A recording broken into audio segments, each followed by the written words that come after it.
Okay, तो आज हम देखते हैं हमारे कॉन्स्टिट्यूशन में कुछ इम्पोर्टेंट आर्टिकल्स जो कि फ्रिक्वेंटली पूछे जाते हैं स्टेट या फिर यूपीएससी के एग्ज़ाम में, स्टेट के एग्ज़ाम में और बाकी सारे गवर्नमेंट एग्ज़ाम्स में।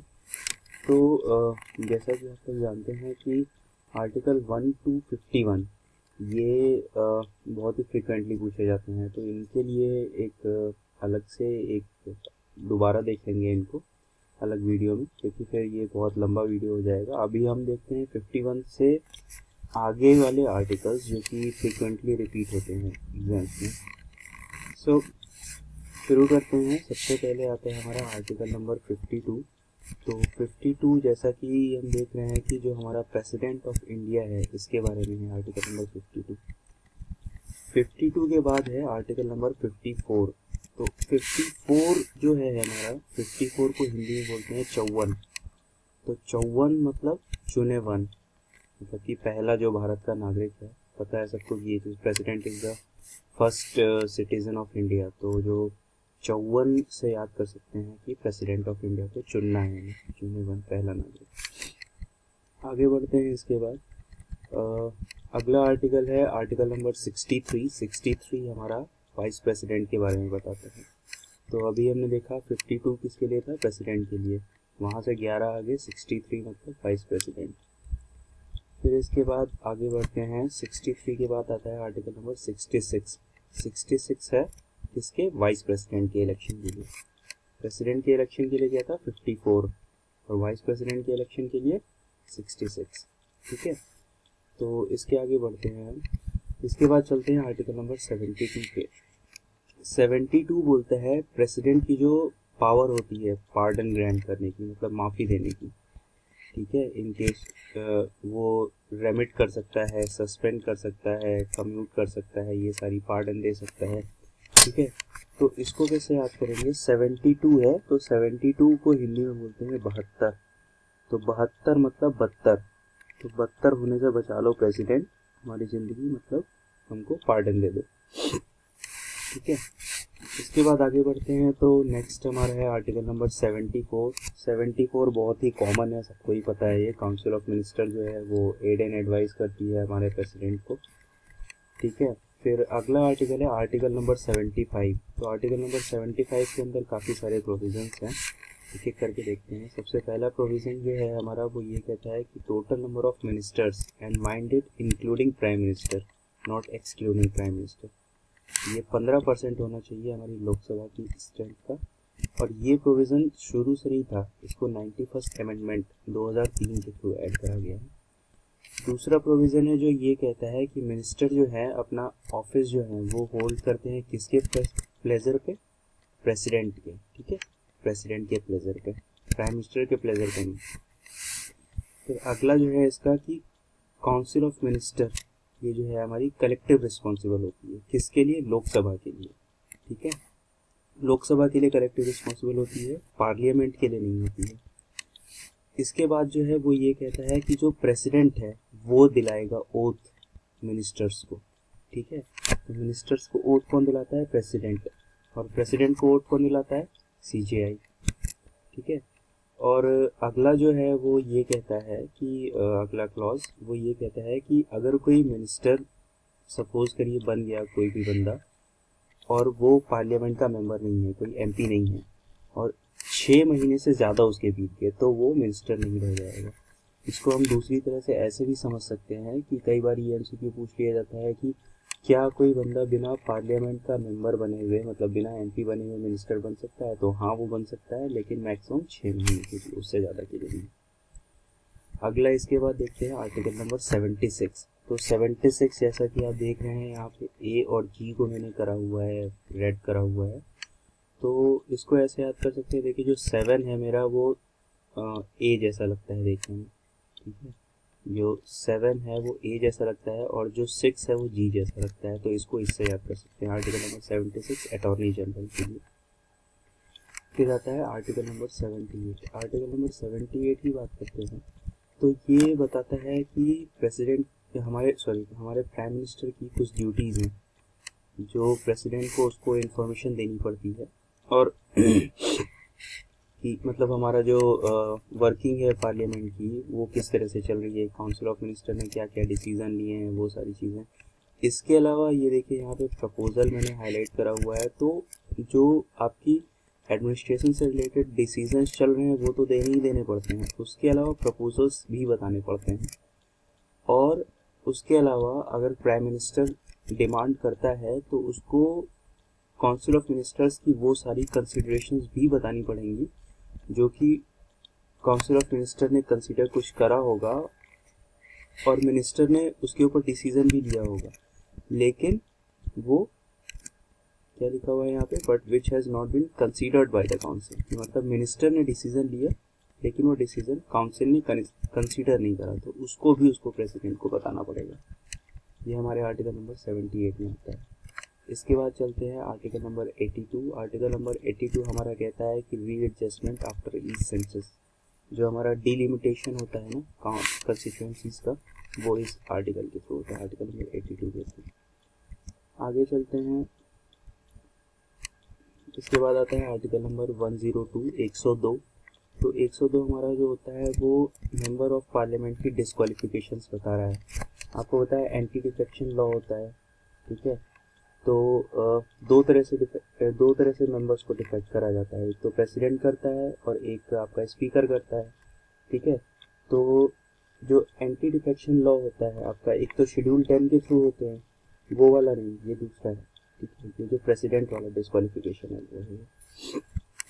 फिर आगे बढ़ते हैं, आर्टिकल नंबर 108 हमारा जो होता है ज्वाइंट सिटिंग के लिए, ठीक है। और ज्वाइंट सिटिंग आपको पता है कॉन्स्टिट्यूशनल अमेंडमेंट बिल या फिर मनी बिल, इनके केसेस में नहीं हो सकती है, ठीक है। ऑर्डिनरी बिल के केसेस में होती है ज्वाइंट सिटिंग। और 108 को जैसे याद रखेंगे हम कि जो माला होती है हमारी रुद्राक्ष की, तो 108 दाने होते हैं उसमें, तो 108 बार रुद्राक्ष की माला पड़ी बैठ करके प्रेसिडेंट ने कि भैया बिल पास कर दो, बिल पास कर दो, बिल पास कर दो, ठीक है। तो 108 को हम ऐसे याद करेंगे, joint sitting of both houses. फिर चलते हैं 112 पे। 112 हमारा जो होता है एनुअल फिनेंशियल स्टेटमेंट होता है, जिसको हम लोग बजट भी बोलते हैं। माइंडेड, ये बजट नाम का वर्ड हमारे कॉन्स्टिट्यूशन में कहीं मेंशन नहीं है। कॉन्स्टिट्यूशन क्या बोलता है, एनुअल फिनेंशियल स्टेटमेंट, ठीक है। तो 112 को कैसे याद कर लेंगे, 112 बजट हमारा, 112 बजट हमारा, ठीक है, ऐसे याद कर लेंगे इसको। आगे बढ़ते हैं, इसके बाद आता है आर्टिकल नंबर 121 121। 121 क्या कहता है, restriction on discussion in parliament, ठीक है। ये पार्लियामेंट के एटिकेट्स के अंदर आता है, बस ये याद कर लीजिए कि पार्लियामेंट में जो डिस्कशंस हैं उस पर कुछ रिस्ट्रिक्शन होती हैं, आर्टिकल नंबर 121 के अंदर आती हैं। फिर आता है, ये काफ़ी इंपॉर्टेंट है, आर्टिकल नंबर 123। प्रेसिडेंट की जो ऑर्डिनेंस प्रोमलगेट करने की पावर होती है ये आती है इसके अंदर में। और ये याद करने का ईजी कैसे है, 1 2 3 प्रेसिडेंट ने ऑर्डिनेंस लगा दिया, ठीक है। और इसी से ही हम याद कर लेंगे गवर्नर की ऑर्डिनेंस पावर। गवर्नर का ऑर्डिनेंस किसके अंदर आता है, आर्टिकल 213 के अंदर। तो पहली 2 डिजिट जो है उनको स्वैप कर दीजिए तो गवर्नर की पावर बन जाती है, ठीक है। इसके बाद चलते हैं आर्टिकल 124 के ऊपर में। आर्टिकल 124 बताता है हमारा सुप्रीम कोर्ट के बारे में कि कैसे सुप्रीम कोर्ट इस्टेब्लिश करना है, ठीक है। इसके बाद आगे चलते हैं तो आर्टिकल नंबर 137 आता है। 137 क्या बोलता है, हमारा रिव्यू ऑफ जजमेंट और ऑर्डर्स बाय सुप्रीम कोर्ट। उनको पता है कोर्ट ऑफ रिकॉर्ड हमारी 2 कोर्ट हैं, सुप्रीम कोर्ट और हाई कोर्ट, लोअर कोर्ट नहीं होती है, ठीक है। तो सुप्रीम कोर्ट जो अपने रिव्यू करती है अपने जजमेंट के ऑर्डर को, वो आर्टिकल नंबर 137 के अंदर करती है।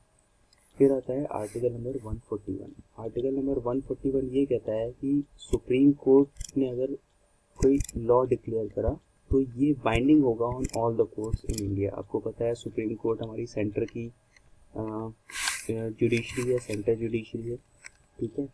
तो सुप्रीम कोर्ट ने अगर कोई लॉ डिक्लेयर करा, law declare by supreme court, ये सारी जितनी भी कोर्ट हैं इंडिया में सबके ऊपर में बाइंडिंग होगा। फिर आता है आर्टिकल नंबर 142।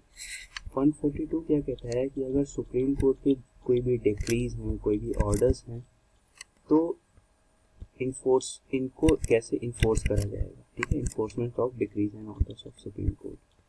फिर आता है आर्टिकल नंबर 143, ये भी काफ़ी इंपॉर्टेंट है। आर्टिकल नंबर 143 कहता है कि power of president to consult supreme court, मतलब प्रेसिडेंट को अगर कभी ऐसी ज़रूरत हुई कि उसको अपने डिस्कशन में काम करना है या फिर कोई मैटर ऐसा कंसर्न का है, इम्पोर्टेंट कंसर्न का, तो प्रेसिडेंट जो है वो कंसल्ट करेगा सुप्रीम कोर्ट से। और माइंड इट, जो सुप्रीम कोर्ट जो एडवाइस देगी प्रेसिडेंट को वो बाइंडिंग नहीं होती है प्रेसिडेंट के ऊपर। ठीक है, आगे बढ़ते हैं। आर्टिकल नंबर 148 बोलता है हमारा कैग के बारे में। ठीक है, comptroller and auditor general of India. तो कॉम्प्ट्रोलर एंड ऑडिटर जनरल का काम क्या होता है? ये वॉच करता है जितने भी आपके फिनेंशियल ट्रांजेक्शन्स होते हैं उनको। ठीक है, तो हिंदी में इसको बोलेंगे 1, 4, 8। ठीक है, तो 8 से हम आँख याद कर सकते हैं, 1, 4 आँख। तो जो कैग होता है इसकी आंखों से कोई भी मनी ट्रांजेक्शन जो होता है वो बच करके नहीं जा पाता है, ऐसे आप कर सकते हैं इसको। फिर आगे बढ़ते हैं। इसके बाद में हमारा आर्टिकल नंबर 153 आता है। 153 हमारा गवर्नर के बारे में बोलता है। ठीक है, प्रेसिडेंट के लिए कौन सा आर्टिकल था? 52। ठीक है, प्रेसिडेंट के लिए था 52 और गवर्नर के लिए 153। अब गवर्नर के अपॉइंटमेंट के लिए क्या है? 155। प्रेसिडेंट के अपॉइंटमेंट के लिए क्या था? 54, 54। यहाँ पे क्या है? 155। तो 54 + 1 155। ठीक है, मतलब ऑब्वियसली +101, लेकिन 54 + 1 55, तो 155 ये याद कर सकते हैं। फिर आ जाइए 161 पे। 161 होता है गवर्नर की पार्डन करने की पावर। ठीक है, तो इसको हम ऐसे याद कर सकते हैं। 161 को ये सपोज करिए जो दोनों 1 है वो 2 खंभे लगे हुए हैं अगल बगल में, और बीच में जो 6 है ये एक आदमी को उल्टा लटका रखा है, तो उसको आता है गवर्नर छुड़ाने के लिए। ठीक है, तो गवर्नर की जो पार्डन पावर होती है वो यहाँ पर आती है। ठीक है, और 2 केसेस ऐसे होते हैं जहाँ पर गवर्नर की पार्डन पावर काम नहीं करती है। कहाँ पे? एक तो डेथ सेंटेंस के केस में, और दूसरा जो हमारी मिलिट्री के केसेस होते हैं, हाँ उनके केसेस में। फिर आते हैं आर्टिकल नंबर 163। ठीक है, जो एकदम यूनियन वाला चलता है वही साथ यहाँ भी चलता है।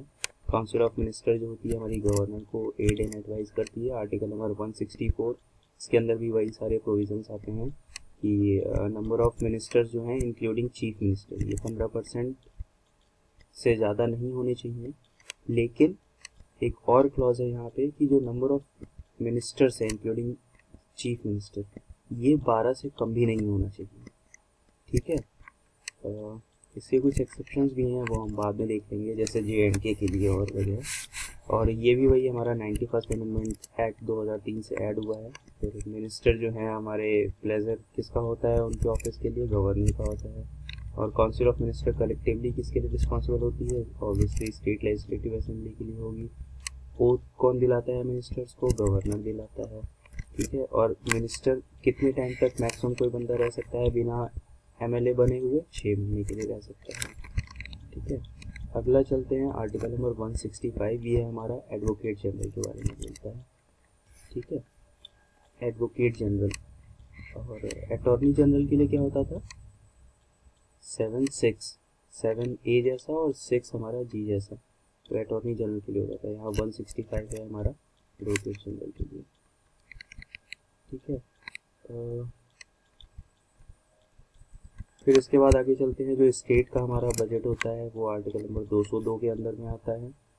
ठीक है, फिर और आगे देखते हैं आर्टिकल नंबर 213 जो है हमारा power of governor to promulgate ordinance, जो मैंने पहले ही बता दिया था आपको, 123 और 213 वाला। फिर आर्टिकल नंबर 214 जो है ये हमारा हाई कोर्ट के बारे में बोलता है। 215 high court to the court of record, 2 होती हैं court of record, high court और सुप्रीम कोर्ट, तो उसके बारे में बोलता है। फिर इसके बाद यूटीज़ के बारे में आते हैं। तो यूटीज़ का जो 239B है हमारा, 239B जो हमारा एडमिनिस्ट्रेटर जो यूटी के होते हैं वो जो ऑर्डिनेंस निकालते हैं उसके लिए। और 241 यूटी में हाई कोर्ट के बारे में बोलता है। सिर्फ दिल्ली जो है वो एक ऐसी यूटी है जहाँ पर हाई कोर्ट है, तो उसके लिए सेपरेट हाई कोर्ट है, बाकी इस यूटी में ऐसा नहीं है। ठीक है, तो अभी के लिए इतना ही, बाकी फिर नेक्स्ट वीडियो में इसके आगे देखते हैं। Thank you.